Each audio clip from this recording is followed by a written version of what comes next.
मला या माननीय अध्यक्ष महोदय, सामान्य प्रशासन विभाग आप्रो संघटनेच्या माध्यमातून अधिसंख्य कर्मचाऱ्यांच्या आश्वासित प्रगती 10, 20, 30 योजनेसाठी वारंवार पाठपुरावा सुरू आहे। सर्व अधिकारी कर्मचारी सेवाशक सेवानिवृत्ती सर्व देय लाभ प्रदान करण्याबाबतचे सर्वसाधारण परिपत्रक सामान्य प्रशासनाने तात्काळ निर्गमित करावे अशी मी त्यांना विनंती करतो। शासनाने वेळोवेळी केलेल्या शासन निर्णय संभ्रम निर्माण करून ठेवलेला कर्मचारी याच्यापासून लाभापासून वंचित ठेवले आहे।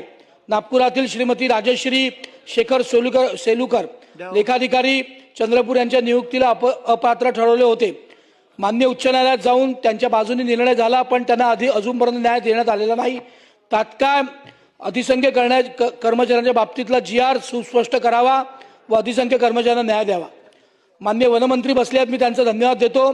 चंद्रपूर जिल्ह्यातील ब्रह्मपुरी विभागाच्या लोह डोंगरी गावातील एका मायनिंगला आपण MS Sunflag iron and steel core limited याला चुकीच्या पद्धतीने परवानगी देण्यात आली होती, ती रद्द करण्यात आली आहे। एक बंडू धोत्रे म्हणून एक माणूस 9 दिवसापासून उपोषणाला बसला आहे, मरणावस्थेत आहे। माननीय वनमंत्र्यांना माझी विनंती आहे की त्यांनी याच्यात तात्काळ कारवाई करून ही खाण रद्द करावी। माननीय अध्यक्ष महोदय, महसूल विभाग चंद्रपूर जिल्ह्यातील ब्रह्मपुरी विभागातील 13 वाळू गटातील हायवा ट्रकद्वारे मोठ्या प्रमाणात वाळू चोरी होते आहे। दिनांक 8 एप्रिल 2025 रोजीच्या शासन निर्णयाची पायमल्ली करून तसेच 23/5/2025 रोजीच्या लिलाव मंजुरीचा आदेश व करार नाम्याचे उल्लंघन करून बेकायदेशीर वाळू उत्खनन सुरू आहे। या बाबतीत शासनाचा 18 कोटी 38 लाख 17,000 रुपयांचा महसूल बुडवला आहे व 300 कोटींपेक्षा अधिकच्या वाळूची चोरी झाली आहे। माननीय अध्यक्ष महोदय, या बाबतीत स्पोर्ट्स विभाग क्रीडा विभाग नागपूर शहरातील सर्वात जुने चिटणीस पार्क स्टेडियम व ऐतिहासिक यशवंत स्टेडियम या दोन्ही मैदानाच्या दुरुस्ती करता 100 कोटीची तरतूद उपलब्ध करून द्यावी ही विनंती। आपलं आरोग्य शिक्षण विभाग माननीय अध्यक्ष महोदय, दुर्दैवाने विदर्भ ही कॅन्सरची राजधानी होते, पण मी माननीय आरोग्य शिक्षण मंत्र्यांना धन्यवाद देईल की त्यांनी नागपुरात कॅन्सर हॉस्पिटलची परवानगी दिली आहे।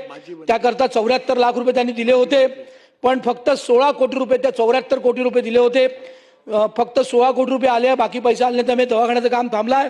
तात्काळ हे कॅन्सर दवाखाना होण्याची गरज आहे, आपण याच्यात निश्चित लक्ष घालाल अशी माझी विनंती आहे।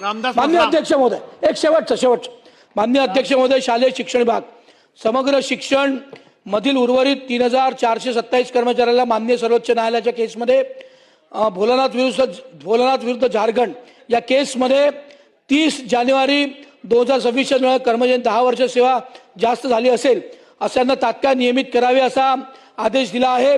माझी दादा भुसेंना विनंती आहे की त्यांनी तात्काळ या बाबतीतला निर्णय करावा अशी विनंती करतो। धन्यवाद।